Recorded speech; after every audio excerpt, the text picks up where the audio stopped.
ഇപ്പോഴത്തെ സാഹചര്യങ്ങൾ തീരുമെന്നാണ് നമ്മൾ വിചാരിച്ചിരുന്നത്. പക്ഷേ ഈ തീരാനുള്ള യാതൊരു സാധ്യതകളും കാണുന്നില്ല. ഇപ്പോഴും ചർച്ചകളൊക്കെ പരാജയപ്പെട്ടുകൊണ്ടിരിക്കുകയാണ്. അതുകൊണ്ട് ആണ് വീണ്ടും ആ കുറഞ്ഞു നിന്ന് സ്വർണത്തിന്റെ വില പിന്നെയും കൂടിക്കൊണ്ടിരിക്കുന്നത്. അപ്പൊ മുമ്പ് നമ്മൾ പറഞ്ഞതുപോലെ അനുമാനങ്ങളെല്ലാം തന്നെ 2026 ഈ വില, സ്വർണ്ണ വില ഒരു 18,000-19,000 രൂപയ്ക്ക് ഗ്രാമിന് കൂടാനുള്ള സാധ്യതകളായിട്ടാണ് ഇപ്പം അറിയാൻ കഴിയുന്നത്. ഹലോ, കേൾക്കാം സർ. ഇപ്പോൾ സ്വർണ്ണവില ഇനിയിപ്പോൾ വീണ്ടും കുതിക്കുമെന്ന് തന്നെയാണോ മനസ്സിലാക്കേണ്ടത്? കാരണം ഈ സമയമായ ചർച്ചകളൊക്കെ പരാജയപ്പെടുകയാണെങ്കിൽ വീണ്ടും സ്വർണ്ണവില വർദ്ധിക്കാനുള്ള സാഹചര്യം അല്ലെങ്കിൽ കുറയാനുള്ള സാഹചര്യം ഇനി മുന്നിൽ കാണേണ്ടതുണ്ടോ? ഇല്ല, കൂടാനുള്ള സാധ്യതകളാണ്. ചർച്ചകൾ പരാജയപ്പെട്ടാൽ വീണ്ടും കൂടുമെന്ന് തന്നെയാണ് അനുമാനം. കാരണം ഇത് പല ഫാക്ടേഴ്സാണ് ഇതിന്റെ പുറകിലുള്ളത്. കാരണം ഈ ഡോളറിനെ സംബന്ധിച്ചോളം ഇടയ്ക്ക് അത് സ്ട്രോങ് ആയപ്പോൾ സ്വർണ്ണവില കുറഞ്ഞു, പിന്നെയും അത് ഡൗൺ ആകാൻ തുടങ്ങിയിരിക്കുന്നു. അപ്പോൾ തിരിച്ച് സ്വർണ്ണവില കൂടാൻ തുടങ്ങിയിരിക്കുന്നു. അതുപോലെ തന്നെ ചില രാജ്യങ്ങൾ, റഷ്യ, ചൈന തുടങ്ങിയ കൺട്രീസിനെ സംബന്ധിച്ചോളം അവര് ഗോൾഡ് ഇപ്പോൾ വിറ്റ് തുടങ്ങിയിരിക്കുന്നു. അതാണ് ഈ ഇടക്കാലം കൊണ്ട് സ്വല്പം ഡൗൺ ആകാൻ കാരണം പണമാക്കി ഈ ലിക്വിഡിറ്റി കൂട്ടാൻ വേണ്ടി സ്വർണം വിറ്റ് പോയ ഒരു സാഹചര്യം ഉണ്ടായിരുന്നു. അതുകൊണ്ടാണ് ഇടക്കാലത്ത് അത് സ്വല്പം കുറഞ്ഞു നിന്നത്. അതിപ്പോ മാറിയിരിക്കുന്നു, വീണ്ടും അത് ഉയരാനുള്ള സാധ്യതകളിലേക്ക് പോയിക്കൊണ്ടിരിക്കുന്നു. ഇനിയിപ്പോൾ അക്ഷയ തൃതീയാണ് വരുന്നത്. നമുക്കറിയാം സാധാരണ രീതിയിൽ അക്ഷയ തൃതീയയ്ക്കൊക്കെ സ്വർണം വാങ്ങാൻ ഒരുപാട് പേരൊക്കെ എത്താറുണ്ട്. ഇപ്പോൾ ഇത്തവണ സ്വർണ്ണ വില ഒരു തടസ്സമാവുമെന്ന് തോന്നുന്നു. കാരണം ഇത്തരം ഉയരുന്ന ഒരു സാഹചര്യത്തിൽ അക്ഷയ തൃതീയയ്ക്കൊക്കെ സ്വർണം വാങ്ങി വെക്കാൻ പോലും മലയാളികൾക്ക് പറ്റാത്തൊരവസ്ഥയിലേക്കാണ് ഈ ഒരു വില പോയിക്കൊണ്ടിരിക്കുന്നത്. അതെ, ഇപ്പോൾ എങ്ങനെയാണ് വ്യാപാരികളുടെ ഒരു കാര്യം? കാരണം സ്വർണ്ണവില കൂടുമ്പോൾ നമുക്കറിയാം സാധാരണ സ്വർണം വാങ്ങാൻ ആളുകൾ എത്താതെയാകും, അല്ലെങ്കിൽ പഴയ സ്വർണം മാറ്റി വാങ്ങുന്ന ഒരു ട്രെൻഡാണ് ഇപ്പോൾ ഉള്ളതെന്നാണ് മനസ്സിലാക്കുന്നത്. അതെ, തീർച്ചയായിട്ടും. പിന്നെ മനുഷ്യന്റെ വിശ്വാസങ്ങളാണല്ലോ അവന്റെ ജീവിതത്തെ നിലനിർത്തുന്നത്. ആ വിശ്വാസം അനുസരിച്ച് അക്ഷയ തൃതീയയിൽ ഒരു 1/2 ഗ്രാമിന്റെ അല്ലെങ്കിൽ 100 മില്ലി ഒരു പണവടയുടെ സ്വർണ്ണമെങ്കിലും വാങ്ങിക്കുമ്പോൾ അത് ഐശ്വര്യത്തിന്റെ ലക്ഷണമാണെന്ന് കരുതി മനുഷ്യൻ ഇപ്പോഴും ചിന്തിച്ചുകൊണ്ടിരിക്കുമ്പോൾ ആ ഒരു രീതിയിൽ അല്പം സ്വർണ്ണ വില കൂടി നിന്നാലും സ്വർണ്ണ വ്യാപാരം കുറച്ച് ആ രീതിയിൽ കുറച്ച് മെച്ചപ്പെടുമെന്നാണ് ഞങ്ങളുടെ ചിന്ത. കാരണം ആ ഒരു ദിനത്തിന്റെ പ്രാധാന്യം കണക്കിലെടുത്തുകൊണ്ട് ആൾക്കാര് അല്പമെങ്കിലും സ്വർണം വാങ്ങിക്കാനുള്ള ട്രെൻഡാണ് കാണുന്നത്.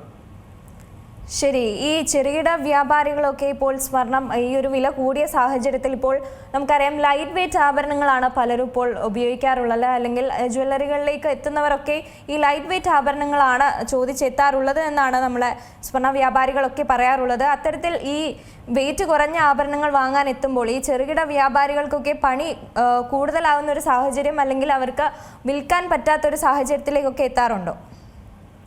ഇല്ല, ലൈറ്റ് വെയിറ്റ് ആഭരണങ്ങളെ സംബന്ധിച്ചോളം പൊതുവെ ഇപ്പൊ അതിലോട്ട് ട്രെൻഡ് മാറിയിട്ടുണ്ട്. പ്രത്യേകിച്ച് ടീനേജിലുള്ള പെൺകുട്ടികളെ സംബന്ധിച്ചോളം വളരെ ലൈറ്റ് ആയിട്ടുള്ള 1 ഗ്രാമിന്റെയും 2 ഗ്രാമിന്റെയും മാല മേടിച്ച് അതിനറ്റത്തൊരു ചെറിയ ലോക്കറ്റ് കൂടെ വെച്ച് വളരെ സിമ്പിൾ ആയിട്ട് സ്വർണ്ണാഭരണങ്ങൾ ധരിക്കുന്ന ഒരു രീതിയിലേക്ക് ഇപ്പൊ മാറിയിരിക്കും. മാത്രവുമല്ല 916 കവച്ചു വെച്ചുകൊണ്ട് ഇപ്പൊ 18 ക്യാരറ്റും 14 ക്യാരറ്റും ഇവൻ 9 ക്യാരറ്റ് വരെ ആഭരണങ്ങൾ നിർമ്മിക്കാൻ തുടങ്ങിയിരിക്കുകയാണ്. കാരണം സ്വർണ്ണ വിലയെ സംബന്ധിച്ചോളം സാധാരണ ഇടത്തരം വ്യാപാരികളെ കസ്റ്റമേഴ്സിനെ സംബന്ധിച്ചോളം പൊതുജനങ്ങളെ സംബന്ധിച്ചോളം സ്വർണം വാങ്ങാനുള്ള ഒരു സാഹചര്യം അല്ലല്ലോ ഇപ്പൊ. അപ്പൊ സ്വർണ്ണ വ്യാപാരികളെ സംബന്ധിച്ചിടത്തോളം അവർക്ക് ബിസിനസ് പിടിച്ചു നിർത്താൻ വേണ്ടി വില കുറഞ്ഞ രീതിയിൽ എല്ലാവർക്കും പർച്ചേസ് ചെയ്യുന്ന രീതിയിൽ 18 ക്യാരറ്റിലേക്കും 14 ക്യാരറ്റിലേക്കും 9 ക്യാരറ്റിലേക്കും ഒക്കെ സ്വർണ്ണാഭരണങ്ങൾ ഇപ്പൊ നിർമ്മിച്ചു തുടങ്ങിക്കഴിഞ്ഞു.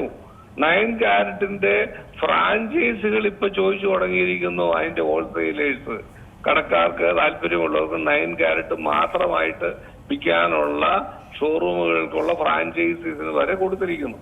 അപ്പം ഈ സാഹചര്യങ്ങൾക്കൊത്ത് കച്ചവടക്കാരനും മാറേണ്ടതായിരിക്കുന്നു, അല്ലെങ്കിൽ മാറിക്കൊണ്ടിരിക്കുന്നു എന്നാണ് വ്യക്തമാകുന്നത്. കാരണം 916 മേടിക്കുമ്പോൾ ഈ 14,000 രൂപ കൊടുക്കുമ്പോൾ 18 ക്യാരറ്റിന് 12,000 11,000 രൂപയും 14 ക്യാരറ്റിന് 10,000 രൂപയും ഒക്കെ ആയിട്ട് വില കുറയുമ്പോൾ സ്വാഭാവികമായും ആ രീതിയിലേക്ക്, ആ ട്രെൻഡിലേക്ക് ജനങ്ങൾ മാറി തുടങ്ങിയിരിക്കും.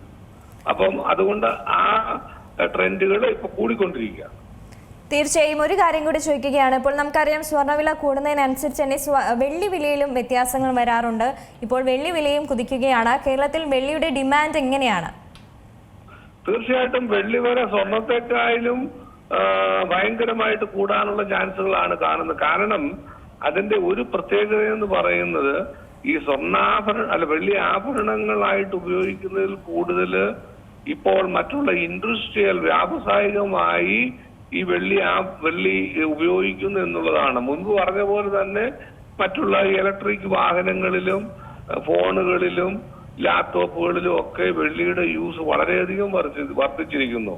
ഒരു EV കാറ് നിർമ്മിക്കണമെങ്കിൽ അതിന്റെ ബാറ്ററി ഉണ്ടാക്കണമെങ്കിൽ 1 കിലോ വെള്ളി അതിനാവശ്യമാണ്.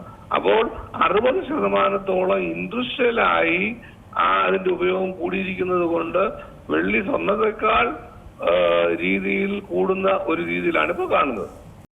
ഏറ്റവും പുതിയ വാർത്തകളും വിശേഷങ്ങളും വിരൽ തുമ്പിലറിയാൻ സീ മലയാളം ന്യൂസ് എല്ലാ ഡിജിറ്റൽ പ്ലാറ്റ്ഫോമുകളിലും ലഭ്യം.